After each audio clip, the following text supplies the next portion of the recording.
Good evening, everybody, and welcome to another edition of Fire Up Michigan. My name is Scott Morgan, Roth from Motor City Madmouth. Great crew lined up tonight. The title of the show is Big Cats, Tigers, and Lions. Yes, you guessed it. In the city that's known for being in Motown, we do have a couple cats that reside in that territory. Before I get to the cats, okay, so if you didn't figure it out already, we're going to be talking about the Lions and the Tigers. At one point, those two shared a place called Tiger Stadium together. George Eichhorn and I both know about it quite well. But that said, George, welcome back to the show. Good to be here, Scott. Looking forward to it. Yeah, big cat country, the lions and tigers, but no bears. And before I go to the other two guys, why don't you let everybody know about your book briefly while people can get hands Yeah, on it? I wrote a book called Detroit Sports Broadcasters on the Air from Arcadia Press, featuring the likes of Ernie Harwell and Van Patrick and Ray Lane. And Scott, you're in there as well. Scott Morganroth, our host here tonight. And you can get a copy of that book. There's a link on the South Florida Tribune website. So you want to learn about Detroit sports history, there you go. All right, let's turn it over to Smoking Jeremy B. Welcome back, big guy. Great to be here. Glad to talk sports with you guys.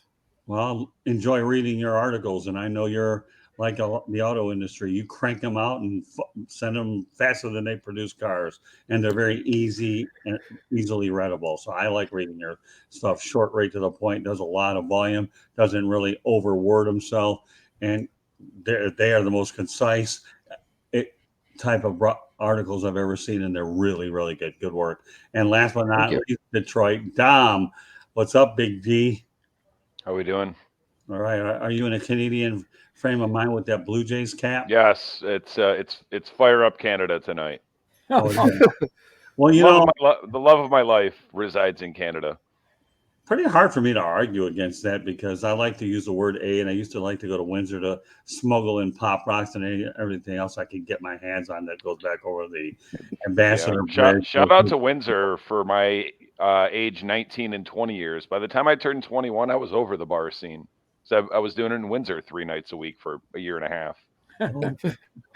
Nice to know, folks. Hey, he admits it. That's good. Dom, I had a good family that said as long as you drink at home and don't drive, you're good. So it started way earlier than 18 for me. Yeah, if you folks knew what us Detroiters could do in Canada, you would probably be laughing at us. But, I think we all have some Canadian stories, Windsor and all. So, yeah, it's pretty good stuff. Well, right now we're going to go across the Ambassador Bridge from Windsor over to Ford Field. We're going to talk about the Detroit Lions first. Yesterday, a 28-24 loss to the Minnesota Vikings. Dan Campbell attempted fourth down 6 times, failed the 54-yard field goal by Austin Siebert. And also in that contest, there were a lot of penalties. So with that said, I'm going to start off with you, Jeremy. Give us an overview of both not only the penalties, but the amount of fourth downs that they went for and the field goal, and then I'll turn it around for the rest of you guys. Throughout the game, they were actually quite successful. They had a 66% success rate with those fourth down conversions. They were 4 of 6, which means they trusted their offense more times than not to get the fourth down conversion because they couldn't convert on third, whether it was a bad play call, drop pass, whatever. They got it done. And that's why they had a lead of 10 points in the third quarter. But yet they had a 14-point lead going into midway of the second quarter. But then the AO penalty show started. He had 10 penalties, 8 of them extended drive for first downs. 4 of those actually caused a touchdown in the second quarter that allowed them to tie it up. And then the other one to start the fourth quarter for them to get within the 3, that's 14 points you can't get back. Your defense cannot make up for those type of penalties. He's playing like Shapoopoo. Never heard that word before. So that's a Jeremy special. Okay, good. Then I'll take the Jeremy special and defer over to Dom. Continue on, not only with the penalties, but the fourth downs, as well as the field goal. Pick it up from there, Dom. Just really frustrating. Like Jeremy said, I mean, we went 4 of 6, and, the other 5 times we went for it on fourth down, I don't mind going for it on fourth down when it's fourth and short, you're near midfield, it's early in the game. that this is Dan Campbell's MO.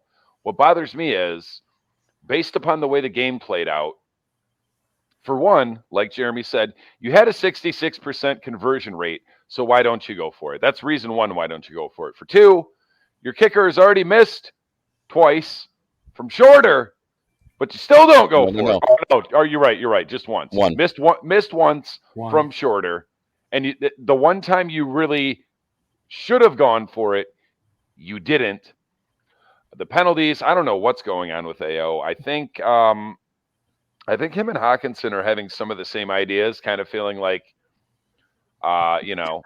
move down on the chart of importance.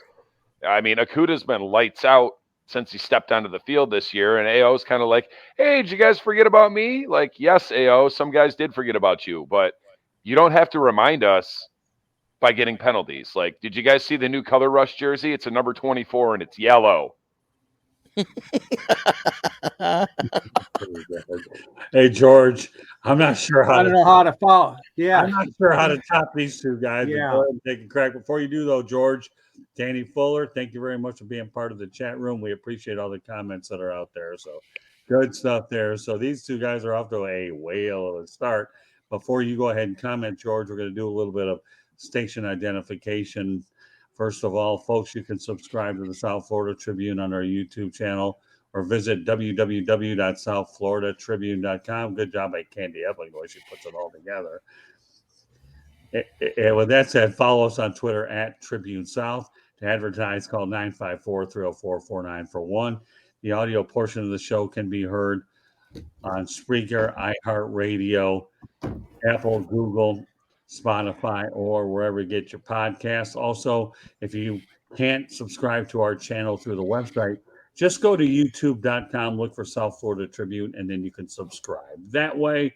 And yes, hello to you, Will Vogel. We're looking forward to having you on tomorrow's edition of 108. Hey, basket bro, Will Vogel. Yeah, Biggie's going to be coming on tomorrow night talking baseball with us. So, Will, glad you can tune in tonight, and we're looking forward to having you on tomorrow. And he's going to appear on a future edition of the Sports Exchange. One thing about those people at Sideline Sports, when you're a part of them, I also just pluck into their talent base, and they have a whole lot of it. So, George Eichhorn, you're going to get a good taste of it Wednesday night. So, Yeah, we're part of that crew.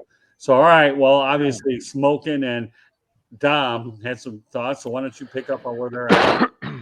Well, clock management still, he's been here a year and a little over a year as a coach, and he's screwed up many times already. And I'm getting a little bit tired of it, Mr. Campbell. You don't know how to run that clock, then assign an assistant or a coach or somebody to manage that clock. I mean, teams have done it from the press box before. Worked for Denver yesterday. And, the other thing is that your quarterback was quoted as saying, oh, yeah, if I could do it all over again, I would have been more forceful in us going for that fourth down. So, again, come on. Don't say that stuff after the game. Get your head together, Jared, and say it and be a man and do it right away. The other thing is, heck, what about the punt? You got the best punter, almost, maybe, close to it in the NFL, and he could have nailed it inside the 5-yard line probably. So, I mean, their options were twofold. You guys already talked about the fourth down. Yeah, great stat. 60-some% of the time they were successful. But also the punt could have been a factor there, and then you would at least nailed them. They would have had to go 95 yards, instead of a short field. So, again, I don't know. I don't want to get down on the coach, Campbell. He's a good guy, and they gave him a long-term deal, but they got to improve that clock management. Well, they got to improve that defense too, because my goodness, they give up over 28 points a game. At some point, it's going to get into a shootout either. I will tell you one guy who I really, really miss with the Lions is Matt Prater. I really do. This guy, to me, kicked field goals from a long ways away. And, granted, he missed out on a few here and there, but, man, you get this guy in long range, home stadium. Matt Prater's guy, me personally, I think he's one of the best Lions field goal kickers, especially with his legs. Take it for whatever it's worth. We all know the Lions have a good history of kickers with their old man, Jason Hansen, but Matt Prater was pretty good, and I always felt very comfortable with him as well. What's funny about Matt Prater is his last year here, he was actually only as good as Siebert. he was only 75%. He would hit everything over 48 yards and nothing after 31. So between 30 and 48, he was trash, and everything else he was good at, and he even missed extra points. Mm-hmm.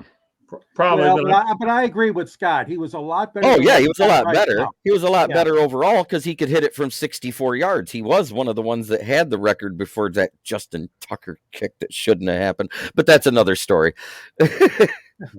But I'm wondering if Dan Campbell went to the same clock management school as Nathaniel Hackett. Or Jim Yeah. Caldwell. Yeah, No, well, Nathaniel Hackett, because in recent history, that's what's going on. Yeah, Campbell's starting to look real Caldwell-ish lately. well, you can't that live being by giving up 28 points a game, guys. I don't care what anybody says. At some point, you got to stop these guys. And the I Lions agree. Read my are article. in there. Read my They- article. They only I got did say the Lions' offense is explosive, but the defense just has to hold teams to under 27 or under. Well, there And comes a what point where happened you to do our have friend? and we would have, because I Yeah. figured Minnesota was going to score when the clock expired, and then you don't kick the field goal. And then what's the final score? Oh, my spot on prediction, 27-24. I knew we weren't winning that game. People are all upset and like, yeah, we could have and we probably should have won that game. But in all reality, Minnesota's quarterback is better. Their running backs are better. Their wide receivers are better. Their defense is better. The only thing that we have them beat is the O-line. But we ran for more yards. We passed for more yards. We did. Yeah, we did, but it didn't matter. I know. I'm just saying, Lions- everybody says this is better, that's better, that's better. We ran for more yards and we passed for more yards. That's the bottom line. I think we had them in time of possession too. Well, we didn't have them in first downs. It was Nope. 30 to 23. Right. Yep. So Minnesota had, ball control. Imagine what they would have done on the ground had Dalvin Cook. Oh wait, Dalvin Cook got hurt? No way. On a butt fumble. And Swift with only what, 31 yards?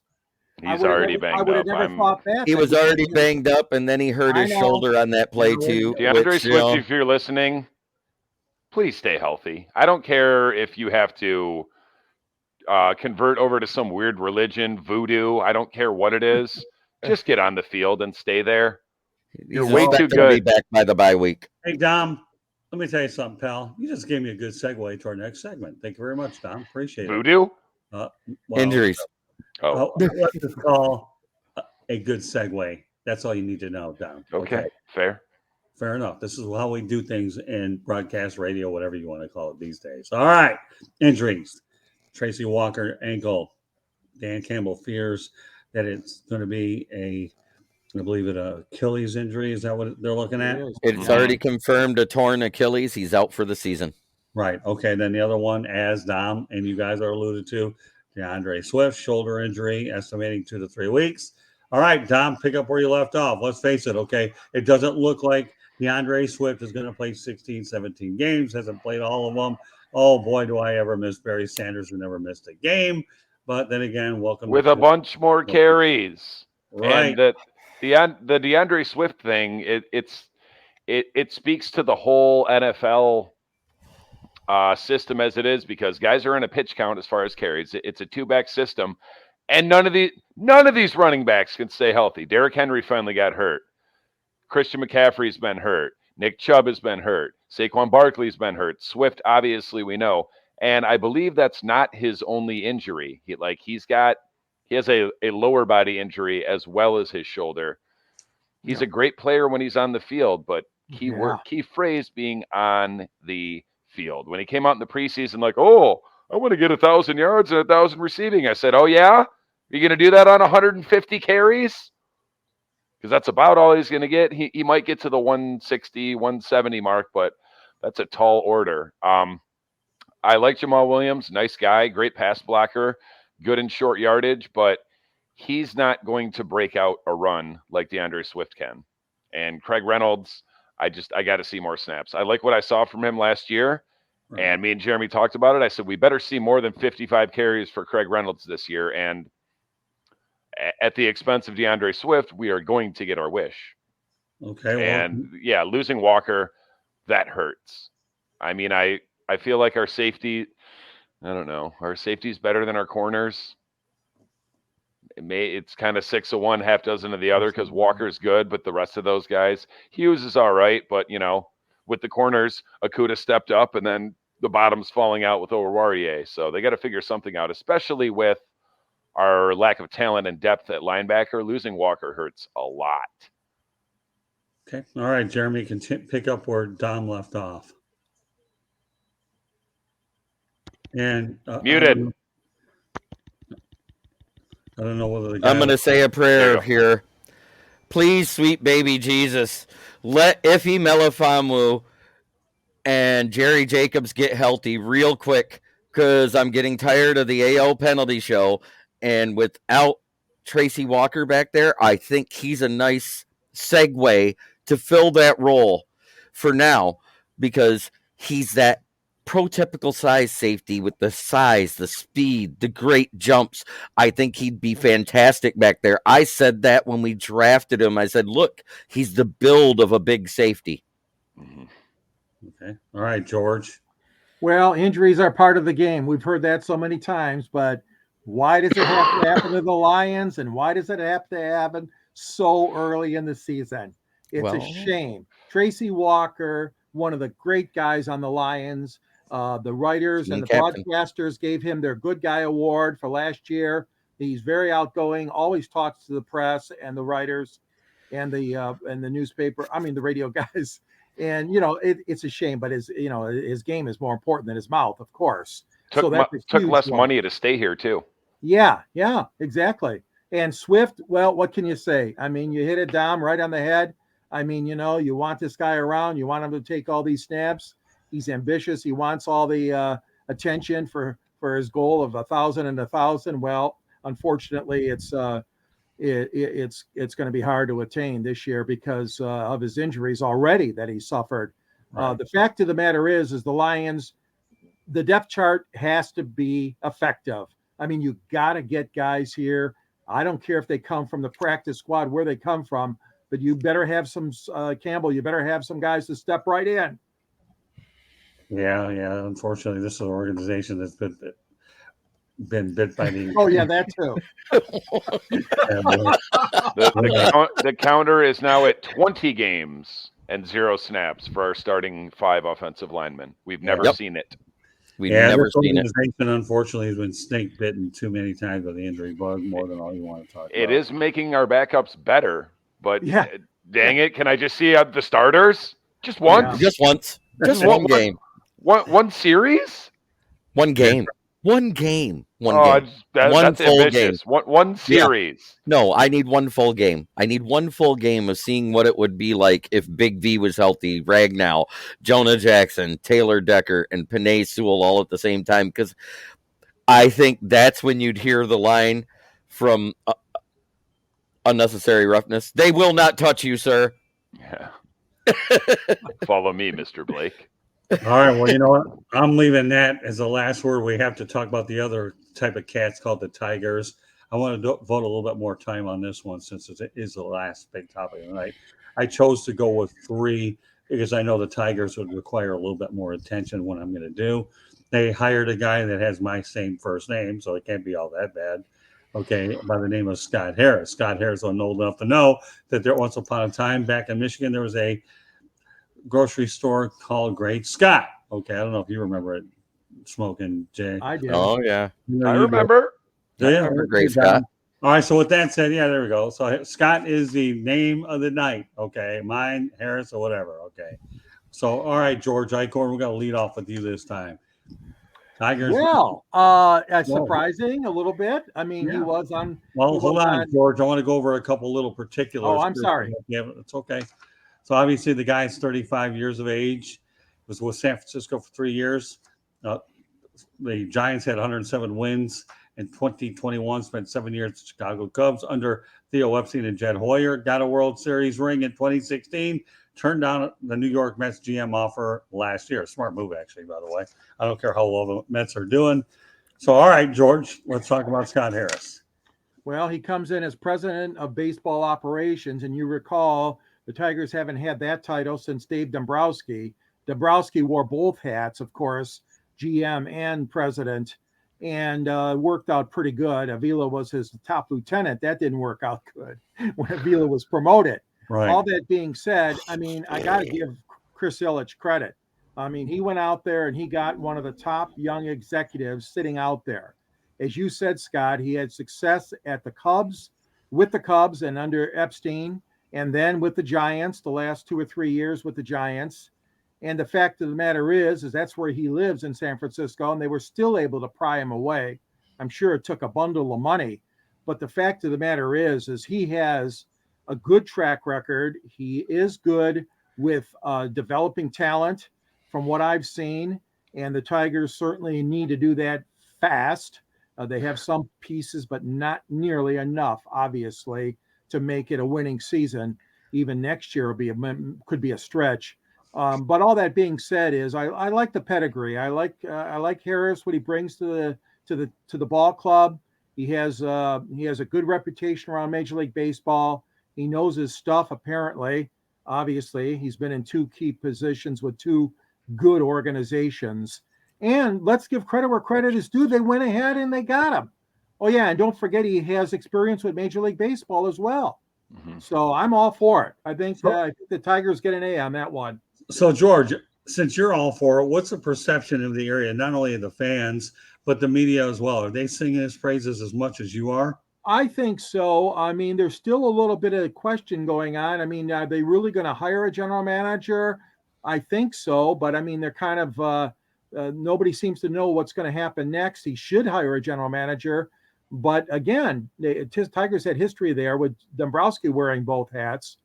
And back in the day of Jim Campbell, when the Tigers won in '68, you remember that he did everything. They didn't have a separate title only until Bill LaJoy came along, and the Tigers had a GM and then a president. But the fact of the matter is I think it's getting good play. You guys can chime in on that, but I think the media here has covered it favorably for the Tigers or for Ilitch. Well, before they get involved, from what I hear from Harris, he is planning to hire a general manager. I think he wants to get a feel for what he has in the organization. I'm glad they made the hire with a couple weeks left so he could see his players firsthand. I think that was the shrewdest move. You bring him in here in August, you find out what you have on the field, and then at that point, he can make assessments during the offseason. The timing of the hire, I think, was just fantastic. And I do believe he'll work well with A.J. Hinch. All right, Jeremy, go ahead. What's your take on this? My other thing is when I got all in is when I read that prior to going to the Cubs, he was assistant to the commissioner of the Major League Baseball. So that means he knows how this league is ran from top to bottom, as well as what he learned from Theo Epstein with the Cubs, and then became that general manager out there at the San Francisco Giants. Everywhere he's went, there's been success. Well, granted, he was an assistant to Theo Epstein. I think he was head of the scouting department at that time and assistant general manager. So that's huge because that is where Al Avila is abysmal. He's found some gems here and there, but they've been so far and few in between, they haven't made a difference. We still need 3 consistent batters in this lineup to start at the top of the lineup in front of the power hitters we do have. We still need to move Baez into the back end of the order because he's too aggressive. He fixed his swing mechanics. He is hitting better lately, but it wasn't enough to raise his batting level to where I want him at the top of the lineup. On top of that, right, he's barely hitting his weight. I think he's hitting, 230, 240, whatever. It's horrible. That being said, we also need one more bulldog type of pitcher like we had when we were going to the World Series under Leland at the back of the order. Nate, I can't think of his name right now. Nate Robertson. We need that type of guy at the back end of the rotation. We also need a better middle relief bullpen. And we need a closer that doesn't like to have friends on the base pass. I'm tired of pitchers that are lonely. That's funny. I like that line. I can't top Gregory Soto. It's good. That was a great line. I'll tell you, Jeremy, you spit out a lot of them with that one. How you like that, George? Remember, you better write this one down. Doesn't want company on the base pass. I would encourage on you to the write base this pass. down. Lonely pitchers. All right, Dom, you know who your teammate is with Jeremy. Mr. Harris. He kind of What is said, it? almost everything I wanted to say. I'm kind of looking at Scott Harris as a Brad Holmes type guy. When I heard about the hire, I was not really familiar with him, but as soon as I started reading up, everything that I read and everything that I heard from people in the know say that he's a good, young, smart guy that's had success everywhere he's went. So I'm all for it. And I believe when they originally hired him, they tried to say at first that he was going to wear both hats, but now they've backed off of that and they're just calling him the president. Do we need to hire a GM? Probably, but who's it going to be? Like, I'd be willing to give this guy a crack to do both, although that's a lot harder to do in professional sports nowadays. Looking at you, Stan Van Gundy. Oh, yeah. Well, that's true. That one will do. You can throw him under the bus as much as you want. He's the worst example of wearing two hats I've ever seen. Yeah. Good riddance to Stan Van Gundy, but I think I'll take Stan Van Gundy in a pie eating contest, but not as my head coach and general manager. You know what? I know what I'd like to see him hire for a general manager. It's not so much of a guy that's a scout or anything like that. We need a numbers guy. We need somebody like Matt Dunstall for the Lions that'll take these contracts and get them under control. Mm-hmm. Yeah. Well, that's yeah. Well, the reason why you need a general manager, folks, out there is the fact that you're dealing with all kinds of analytics and things like that. I think the analytics part forces two people to have the title, regardless of who's making the trades, even though I have a feeling Harris is the one who'll be making the trades anyway. Right. So I see him doing the scout analytics into the equation. I believe that's why it takes two people to do the job and not one. Yes. Boy, I'll tell you, we've had some great one-liners tonight, haven't we, George, from both these two guys? Oh, yeah. I mean, one-liners galore. We're good for the sound. Yeah. You guys are good. That's why I like having two guys that work together and put them on our show. The cohesiveness is just off the charts. I knew what I was doing. See, I had to play the manager of owner and general manager. I got to go ahead and put these teams together, and I have to do it on many, many shows, and I got to make sure that everything fits. And I'm going to tell you what, Jeremy and Dom, you guys fit just like Eichhorn and I do. We're turning the corner for about 5 years, and I don't want to be a general manager anymore. We're turning it around the corner like Lou and Trammell.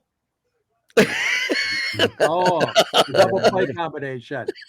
Yeah, the only thing I'll say about the Harris hire is I do believe that, first of all, you're right. He has an incredible track record working with Theo Epstein and the Cubs, worked with Major League Baseball, and he did a fine job with the Giants. So, and yet he was an up-and-comer, and the Mets thought enough of him. He didn't want to. Instead, he decides, I want to turn around an organization which is steep in history. That just shows you that you can say what you want about a lot of organizations, but you have an organization like the Detroit Tigers, they've been up from time to time and down, but they want to come here. The Detroit Tigers, to me, in sports, are the Detroit Red Wings. You want to come to an organization that has an incredible history and win there. Right. Think about it for a moment. If you can be that guy that comes in and turns it around. I mean, how long have the Tigers been bad now? At least 5-6 years. 5 or 6 years. But you know what? You got to remember this, Dom and Jeremy. If you've ever been to the Baseball Hall of Fame, how do you feel if one of the first guys that gets in there, by the way, played for the Tigers? Ever heard of Ty Cobb? He was pretty good. Okay. You're talking about an iconic franchise. I'm talking about one of the original franchises in the American League. Just like Charlie Gehringer. Okay. And if Greenberg. For a franchise which has a rich history, if you're an executive, you want to come here. Forget about free agents, whether they come here or not. Yeah, but I'm talking about iconic franchises is what I'm talking. I don't want to get off my point. You come to a place like the Tigers, been around forever. Come to a place like the Red Wings, been around forever. Hey, listen, let's face it. We can say what we want about the Lions, but don't think in a million years that they've had a good history. Wow. And the last 20 haven't been very good. But with all due respect, they have 4 championships in their pocket, a lot of Hall of Famers, despite some of that muddy water that you have there. So a preeminent franchise in the pre-Super Bowl era. I busted a Packers fan's butt the other day. He sat there and goes, well, how many rings do you guys got? I said, just as many as you. We got 4. He goes, what? I said, we just don't have 4 Lombardi trophies. We have 4 rings, sir, because the ring ceremony started in 1932 and the Lions were established in 34. Right. A ring is a ring. So, Dom, what was your previous thought? I didn't catch that beforehand.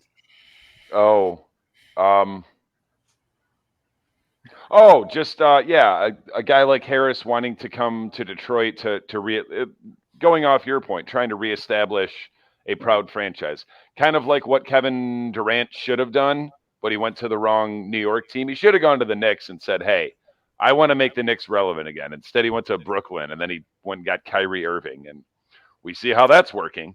Yeah, no, that's a good point. Thanks for bringing that up. Again, like I say, there are so many franchises in sports that have been around for 75 to 100 years or so. And if you can turn those franchises around with their incredible history, to me, that's remarkable. And that's the intrigue what Harris is doing.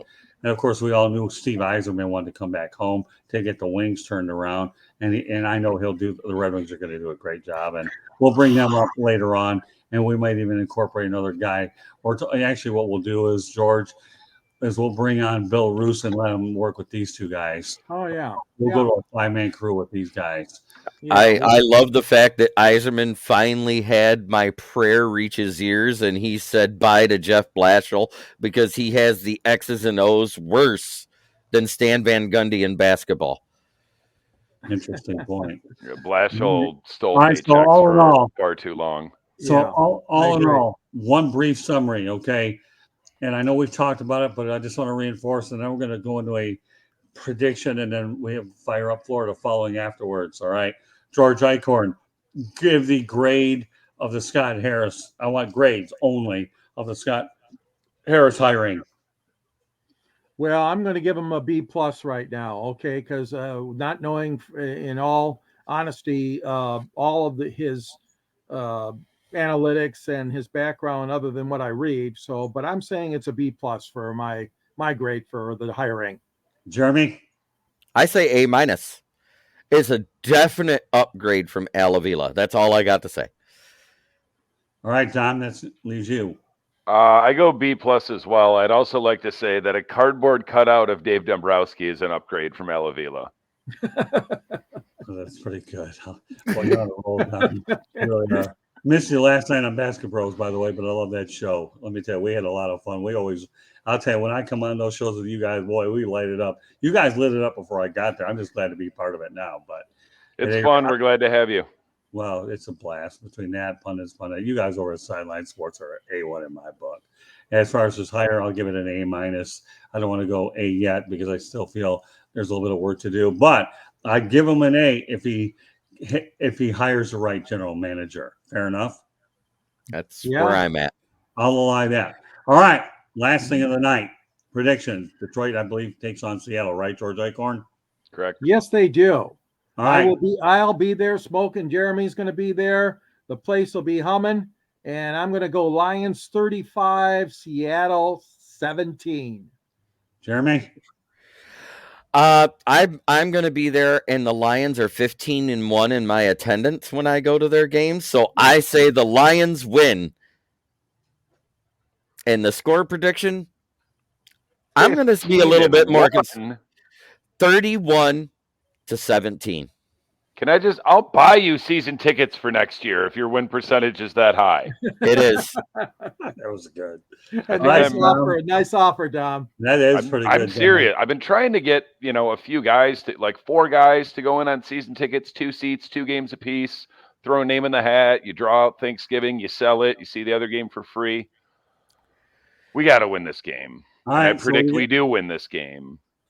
Final score, Lions 30, Seattle 24. Well, I'm right there with you, but I'm going to go 33-24. Fair enough? Fair enough. Sure. All right. Great job tonight. So with that said, I'm going to go over our station ID. You guys are going to get to do it afterwards. So we'll go ahead and do that. And by the way, you guys are an incredible team. George will work on getting Bill Roos on when we come on and we're going to have a 5-man crew that night with these guys. He'll like them. But with that said, subscribe to the South Florida Tribune on our YouTube channel or visit www.southfloridatribune.com. and follow us on Twitter at Tribune South. To advertise, call 954-304-4941. The audio portion of the show can be heard on Spreaker, iHeartRadio, Apple, Google, Spotify, wherever you get your podcasts. If you struggle through the website to subscribe to the South Florida Tribune YouTube channel, no problem. Just go to youtube.com, look for South Florida Tribune, hit the subscribe button. That's all she wrote. And then you can see all of our shows. And we have a lot of them. Some of the big shows that we have on: Sports Exchange, Inside the Pigskin, 108 Stitches, Baseball Talk, obviously the Fire Up series, Fire Up Michigan, Florida, just to name a few. And there's a lot more. Just check them out. Just wanted to mention a few that stood out.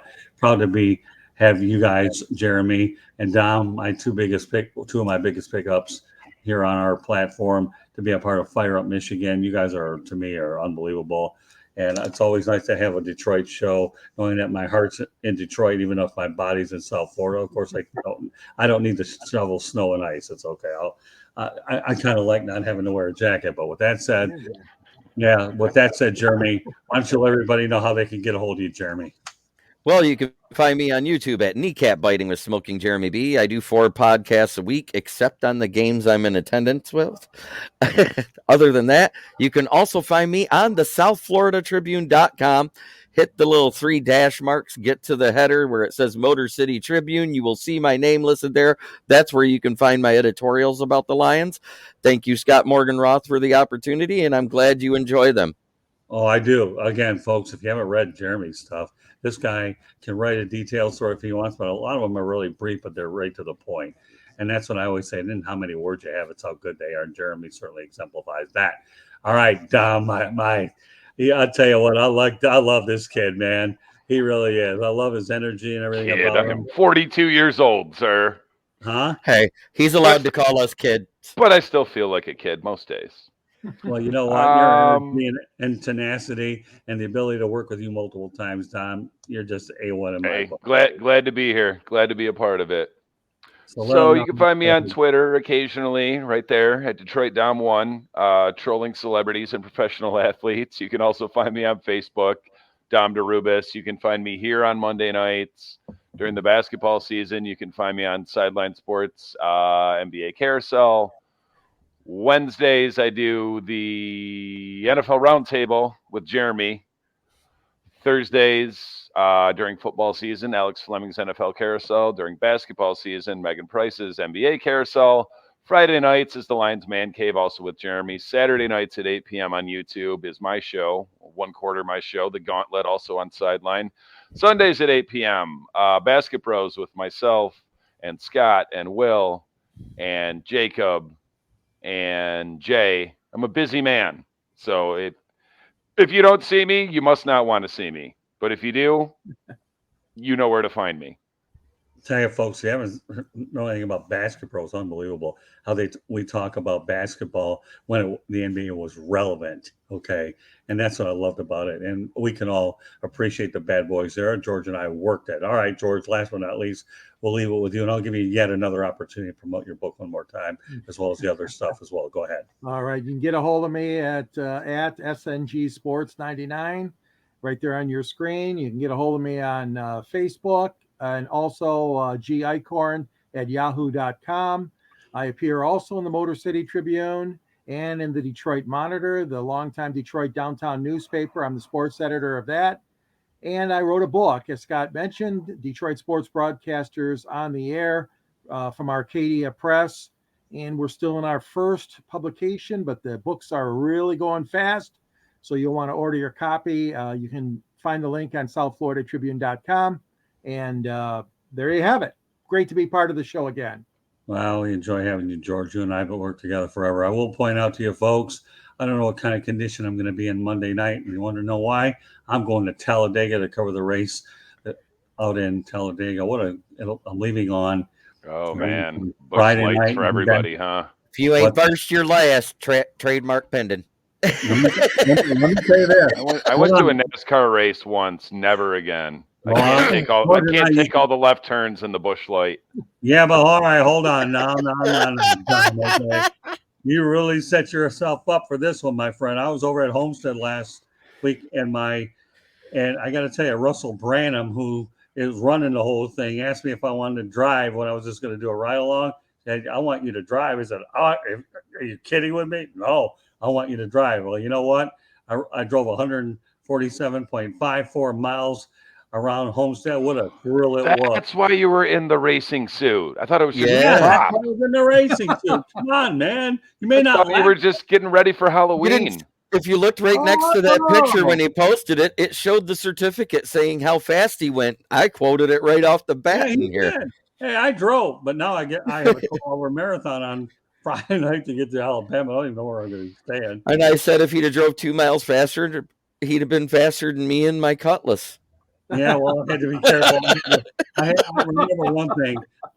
How about me and my Ford Focus? I had to listen to my spotter, and I'll tell you one thing. I enjoyed that experience. You know, when you're there, you have to play by the track rules. So you go. I think I was stretching it a little. They only encourage 145, but when I took it that extra 2.5 miles, I said, you know what? What are they going to do? I told Russell when I got done, I'm going to be writing on this. And boy, he was ecstatic when I was going to be doing that. So I'll be in good enough shape to keep up with you guys a little bit.